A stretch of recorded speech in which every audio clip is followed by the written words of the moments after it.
Ladies and gentlemen, we have a brand new world's fastest gaming CPU, the Ryzen 7 9800X3D. So what I thought we would do is to actually go through some of the potential rigs that you could build with this to ensure you are getting an awesome gaming PC. So let's jump in and show you absolutely everything you need to know if you're going to buy a brand new gaming PC in 2024 through 2025, right after a short word from this video sponsor. Corsair's new IQ-Link Titan RX coolers have arrived, bringing high-performance cooling to your gaming PC. Thanks to the IQ-Link ecosystem and interconnecting Corsair RX fans, installation is a breeze. It's compatible with both new and existing Intel and AMD chips, and thanks to the high static pressure fans and the new flow drive cooling engine pump, you can expect to game hard or staying cool and quiet. Learn more about this incredible cooler today with a link down below.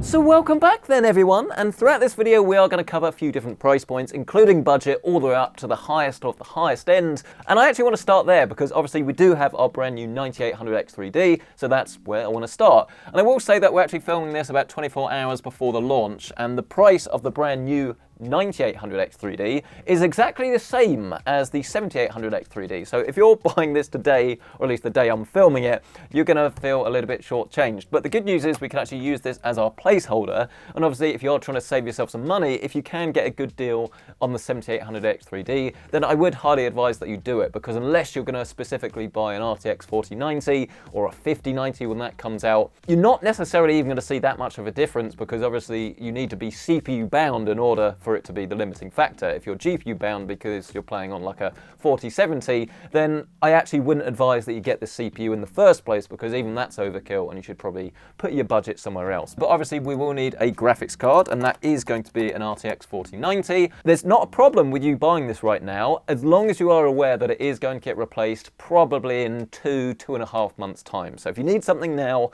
you're happy to pay the money, then great, fantastic. But if you're being a bit more of a shoppy saver, that's the wrong way around, a savvy shopper, then obviously I would advise that you just hang on a little bit if you're going to buy a really high-end GPU. But in terms of what you can get over on Newegg at the moment, all of the cards are a bit more reasonable than they were, but they're still obviously very expensive. I mean, this is probably the one to go for at the moment, $1,899. But something else that you will need now if you're going to build any rig with a 9800X3D is of course a new motherboard. And there's a few factors at play here, and the good news is if you want to save yourself some money, you can go for X670 or B650, and it shouldn't really make too much difference as long as you've updated the BIOS. It should still work with the chip.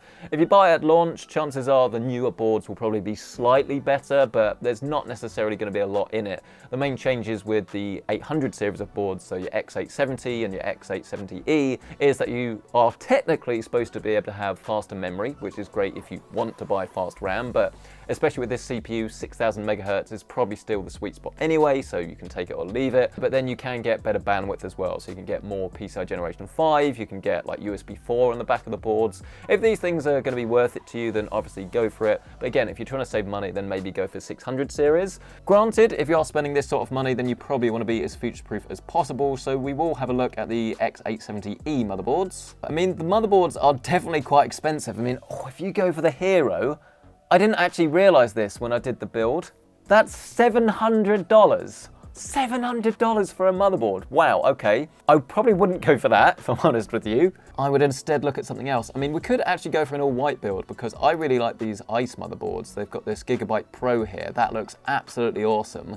And it's much, much lower in terms of price, $360, but it's still got things like Wi-Fi 7, USB 4. I mean, you'll find boards that have more things on it, but like I always say, there's no point buying a motherboard that's really high-end unless you're specifically going to use those features, because it doesn't necessarily give you more performance. You might be able to overclock it further, and you'll be able to put more voltage into things, better VRMs. But for most people, it's not really going to make any difference at all. So save the money on the board, put it into the GPU. But as I say, I really do like the look of this one, so let's add this to our basket. Now moving on to the memory, or the RAM that we're going to need. Obviously it's DDR5, we want it to be 32 gig or larger. CL30 is probably going to be the sweet spot, 6000 megahertz, and make sure it has an AMD Expo profile, just so it runs as smoothly as possible and you don't have to fiddle about with manual timings. You can go for faster frequencies and it will absolutely work, but it then depends on the motherboard settings that you use, whether this speed is actually faster or not. But generally speaking, if you want it to work, 6000 megahertz CL30 Expo is probably going to be your best bet. Are there many kits? Actually, yes, not too bad. If you want something that looks a little bit boring, you can get this T-Create Expert look. CAS 30, $86 in white. That's actually not a bad shout at all. But if you want something that's a little bit more glamorous, then actually this probably isn't a bad shout. 6000 megahertz, Trident Z Neo, $125. Or actually you could go for one even faster look, or at least lower latency, I should say, to be technically correct, as CL28. So let's go with this. This was actually in my review kit for AMD, but if you watch my video that went up yesterday, if you want to see a full actual real life build with this and how it performs. I should have promoted that earlier actually. You can see full gameplay on how the 9800 X3D works, full benchmarks against all of the other CPUs in the top right corner of your screen. But fun story, they actually supplied this RAM, but we were doing a black build, so obviously we had to discount the white RAM because it didn't make any sense. We'll then look at SSDs, and I am going to be looking at 2 terabytes, and you can see that there is actually this offer on at the moment on a Samsung 990 Pro.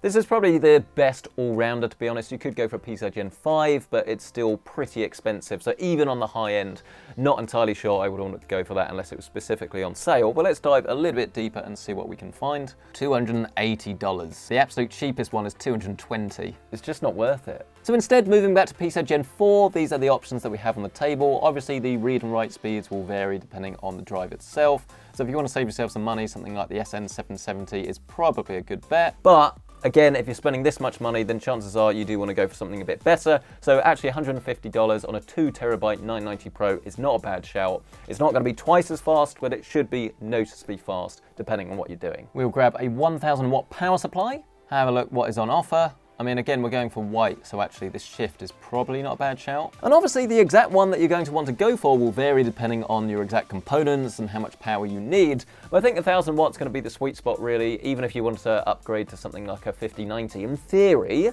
to the knowledge we have on hand, it should work. It gives yourself a little bit more headroom. But this is a linearly edge one that's really interesting actually, because it makes it easier to actually plug all of your cables in, but you have to be using a dual chamber case in order to actually, well, I think be able to use this at all, but certainly to get the most out of it. But I also like the fact that not only do you get your ATX 3.1 12 volt high power connection here, but as you can see, you actually get a USB hub as well. So if you're going to use a load of different devices, this kind of just brings everything together, makes it a lot easier without having to run extra cables and things. But let's now press swiftly on to the most personal bit of any PC rig, and of course, that being the case. And obviously we're going to go for dual chamber, because that's why we chose the dual chamber optimized power supply. And there's quite a few options now. It used to be a little bit more niche, but it seems like 50% of the new high-end cases that come out now actually use this approach. And the reason I like dual chamber is because they're very easy to build in, so very easy to recommend, and because they have such a large volume of air, even if you don't want to put loads of fans in there or run all of the fan speed really high, you still get great thermals and acoustics. Now, the one that I actually had in mind for this was this one, the NZXT H9 Flow. It's a good case. It is very big, so do be aware if you do go for, well, any dual chamber design really, that you're going to need a big desk if you want to put this on your desk. But then the other option would be to go for a Lee Vision in white, and the main difference with this is that you do actually have tempered glass on the top, so you're not going to top mount a radiator there, but it just kind of makes your rig look a little bit more pretty, shall we say. And there's not like a huge difference in price really between the two, and there's not really that much difference in style, to be honest. If you want something that looks a little bit more edgy, quite literally, then maybe have a look at the NZXT H6 Flow. It's not my personal favorite, but as long as you can get it to look good, it's going to look fantastic. I just mucked mine up by putting an air cooler in that. It didn't really look amazing. But anyway, I digress. Let's jump back to what we were talking about. H9 Flow, O11 Vision. I think they're all pretty boring white fans actually. So you're paying a lot of money there. Whereas if you go for the Vision, it doesn't come with any fans, but if you're going to swap them out anyway, surely that makes a little bit more sense. So let's actually go for the Vision, and then let's have a look at fans. And I must admit that for some strange reason, shopping for Lee fans on the Newegg website is a right nightmare because they don't come up when you search for them. You have to look through all these different sub-menus and then click on all of these little things to actually show them. You don't get a list of everything. It is a nightmare, but it can be done. I'll leave links to everything featured down below if you actually want to get to these pages, because a lot of them, as I say, don't come up when you search for them, which is very frustrating. In an ideal world, I would actually recommend people go for the SL wireless fans that I reviewed last week. You can find that video in the top right corner of your screen. They're the best of the best as far as I'm concerned. That balance between performance, usability and looks, they're great. but bearing in mind we're going to need a cooler anyway, you may as well just buy the older SO Infinites that look a little bit better and that will connect to the same controller, right? So it's not going to be the cheapest thing in the world, but we're going to get 3 reverse blade 140s for the bottom, 1 regular 120 for the back, and then for the side, obviously we're going to need some cooling as well, so we're going to go for the most overkill thing really ever. It's not my absolute favourite. I actually prefer Corsair coolers. I find them easier to use, but I prefer the Lee & Lee fans. So you kind of got to pick your poison a little bit. But as we want to go for Lee & Lee fans, we're going to go with this. I'm hoping that the software is a little bit better than it was when I first covered it at launch. It should be, because that was quite a while ago now. But this is going to look fantastic. It's got the same fans, and you've got this really large LCD on the pump as well. But otherwise, I actually think that is everything in our rig. It's a lot of stuff, and it's rather helpfully improved by the fact that we get this free RGB RAM. That's fantastic and would be great if it wasn't a white motherboard with some black RAM that they're giving us. This clearly doesn't make sense, and a lot of people would have to choose between saving the money and having a PC that doesn't look how they want it, or probably just taking the free RAM and then selling it and then obviously getting the kit that they want. But yes, frustrating, but that comes to a grand total of $3,744. And as I say, the value on this rig will obviously go down in about 3 or 4 months' time, soon as the 5090 comes out. If that's okay with you, then obviously go for it, and then you're going to absolutely love all of these components, and it's going to give you an absolutely stunning, jaw-dropping rig that can crush pretty much any game at any setting. But I think it's time to change tack entirely and look at our budget-friendly rig. Our recommendations actually start with our CPU of choice, and for me this hasn't actually changed despite the fact that we've had quite a few new launches. It might surprise some people when you think that this is quite an old chip at this point. I mean, this is getting on for 3 years now, the i5-12400F. But this still has very similar performance to that of the 13 and 400F. The 14400F, you can see that's £70 more, and it does give you a few extra efficiency cores. But realistically, for PC gamers, this isn't going to be a night and day difference in terms of frame rates. It's just going to make it better for a bit of productivity or maybe doing things on the sides. If you're trying to save as much money as possible, but you still want to be future-proof, you want a little bit more performance than the 12400F, then actually I'd recommend. Actually, I don't want to use the word recommend. I'd say I would be cautiously optimistic about suggesting that you look at AliExpress, because you can buy their Ryzen 5's 7500F, which is very similar to that of the 7600, and will get you into like the B650 AM5 ecosystem, loads of upgradability, and as I say, very good performance. But you have to buy it from AliExpress, which not everyone is going to want to do, and you're never like 100% sure on exactly what you're going to get, which is why I wouldn't recommend it to everyone. But Editor Carl's actually done this, and he says that the chip seems to work fine. But the safer bet is to actually save yourself the money in the first place and buy the 6-core 12400F. Obviously, we're going to need to pair this with a motherboard, and here I'm looking at Micro ATX because I want to save some money on the chassis as well. You can buy this MSI Pro look for £85. Might be worth considering. There is not much on this. This is about as bare bones as possible, but if you're trying to save every penny, it's worth considering. But if you were to spend just a little bit more, you can get something that actually comes with Wi-Fi. It is a DDR4 motherboard, but you've actually got some cooling on the VRMs, look. So I think we're going to go with this as well, despite the fact that it is a little bit more expensive, but you want to save the money, obviously that's fine, just be aware of the potential limitations. A real advantage of going for this older platform though is that we can actually save ourselves some money on the RAM. Even if we were to go for 32 gigabytes of the stuff, you can see it's £60 rather than the £100 that you're probably looking at for DDR5. But if you want to save every penny, then you go for 16 gigabytes of RAM. And I'd probably recommend this unless you're specifically going to be playing like really high-end games. £35 look for some LPX Black.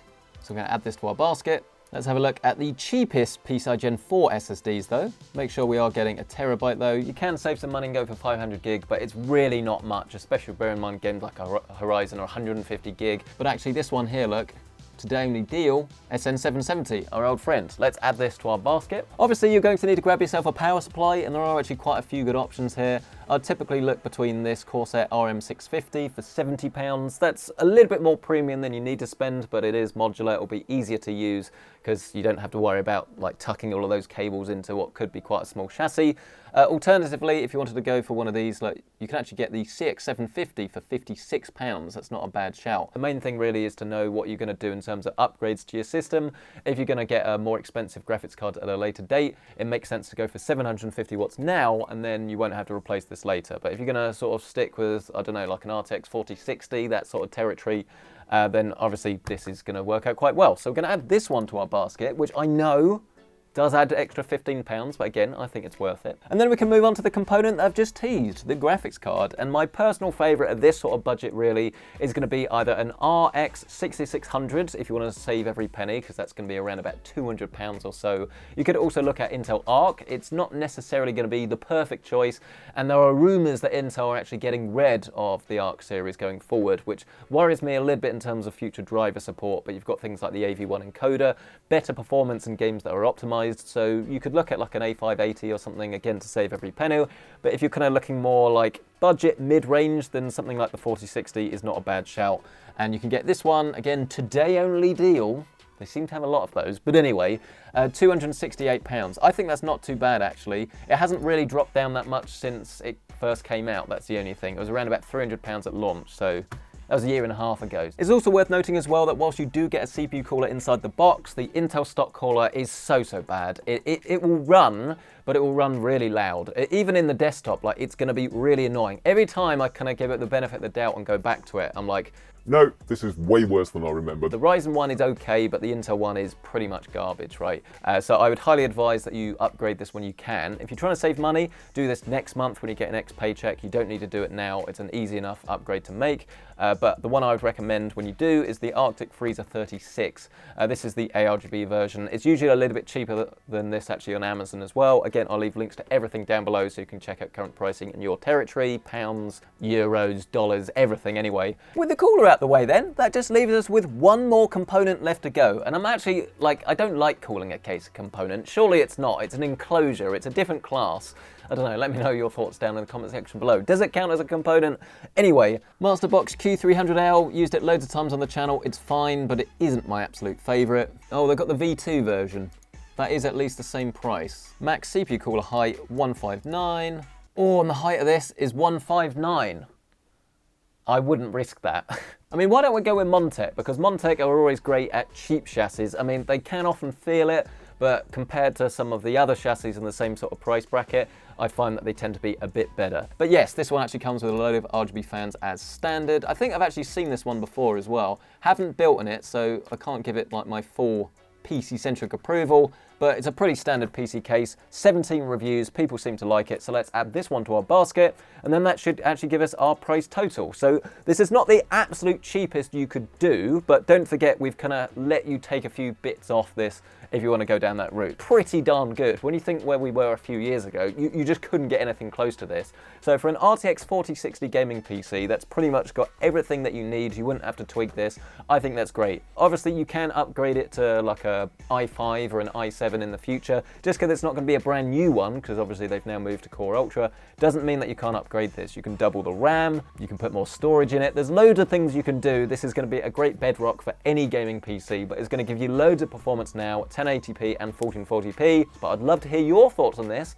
down in the comment section below. But let's now move on to what I would usually say is going to be a mid-range, but let's call this an upper mid-range, because I now want this to be the sensible 9800 X3D rig. And I think this rig should actually start with the GPU, and as long as you're okay with not having DLSS, then one of the best all-round options is probably going to be this one actually, the 7900 GRE. Now you can go for the 7900 XT, but it's getting on for about $100 more, and I'm not sure really whether the value is there to warrant the extra price unless you specifically need the performance. Obviously don't forget that because we're going for the 9800 X3D, you do need to have a very powerful graphics card to get the most out of it. But if you could be playing multiplayer games, things like Warzone, then I would wager this is probably going to be a sort of good sweet spot really. So we're going to go with this ASRock Challenger card. We will go for a B650 motherboard, but I do want to make it B650E, so we do have a little bit of future proofing with that PCI Generation 5 support. I think that the Strix is usually the best all-round option to go for, to be honest with you. It's not the most expensive, it's not the cheapest, but it just has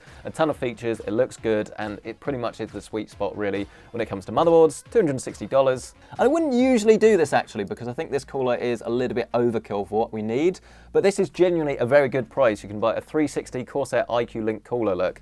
for $130, and you even get an extra 5 off in the combo deals. That is actually worth doing. That's part of their Black Friday promotion. So we're going to add this one to our basket as well. I do want to make sure that we have 2 terabytes of storage, but this time we will go for the slightly slower one for $120, the SN770. It's all about the sweet spot. In terms of memory, we are looking for something very similar to the last X3D build, but there is actually this one that caught my eye before, but obviously we wanted to go for a white build before, so that one was out. Corsair Vengeance, 32 gig, it's Expo, 6000 megahertz, so going to be great for X3D, but again, that's in the sale for $99.99. That's going to link with iQOO, we're going to go with that. In terms of the chassis that we're going to use, I already know what I want to recommend. I love this, it's my all-round favorite because it actually comes with these massive fans on the front as standard. They're very good, it's very well built, and you can get this for $99, which is ridiculous. It's a steal.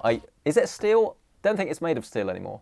Or maybe it is. That would be a good joke if I knew my metals. But the point being is, honestly, I love this thing. We've built with it loads of times on the channel. It's never let me down. And again, offers great value for money, and you can customize it with loads of fans or just use it as we are going to do here today in its stock configuration and just save yourself a load of money. In terms of the power supply, of course, loads of different options available, but you want to make sure that it is modular, has enough juice. 850 watt is going to be the sweet spot for a high-end rig because it's still enough for everything today, and even into the future should probably be enough. Certainly for like a 5080, maybe not a 5090. But this one's fully modular. I've used the A850 on the channel quite a few times before. I've been impressed. That was very quick. I'm not sure I've ever shopped for a gaming PC so quick in my life. But the point is, we don't need to add loads of extras, right? We've got everything here that's core and essential. I mean, you definitely could save yourself some money and go probably for the Arctic 36, to be honest. So that would actually save you $100 if you didn't want to go for this 360. But I do think if you are building something, you want it to be beautiful, and this is going to be a better looking system, and you are going to have better cooling. But because the CPU doesn't like use loads of power anyway, I think we still only measured like 60-ish watts during gaming. It's very impressive in terms of what it can do. So it is going to be cool and quiet. But yes, I think it's going to be a more complete system if you go for a 360 rad. But again, you absolutely don't have to. And actually for $1,800, that's not bad. This is definitely a very luxurious rig. If I was to properly optimize this, if I'm honest, it would actually be to get rid of that 9800 X3D and go for a Ryzen 7700, and probably, as I say, swap down that cooler for the Arctic Freezer 36, and then that would save you quite a few $100s. But if you want something that's all-rounder, uses this new CPU, and you're going to be playing Warzone, any game that's really CPU bottlenecked and demanding, then this is going to be an awesome rig. But the question very much goes out to you on this. What do you make of our rigs? Do you think that they have been ideal? Have I got everything right? Or are they stupid and I'm just an idiot? Let us know down in the comment section below which one would you go for. And as always, if you do want to check out current localized pricing in your region, you can find links to everything located down below. And while you're down there, why not bask in the RGB brilliance of the iQOO Link Titan RX coolers? This next generation of Corsair all-in-ones look absolutely stunning, with 20 RGB LEDs on the pump head and 8 per RX fan for jaw-dropping visuals. You also get interchangeable cap swap for proper custom styles. Connecting it together is dead simple too, all thanks to Corsair iQOO Link, and it comes in black or white, 240, 280 and 360 sizes. Get your call on today, learn more with the link below. Smash the like button if you've enjoyed this though, get yourself subscribed, and we'll catch you in the next one.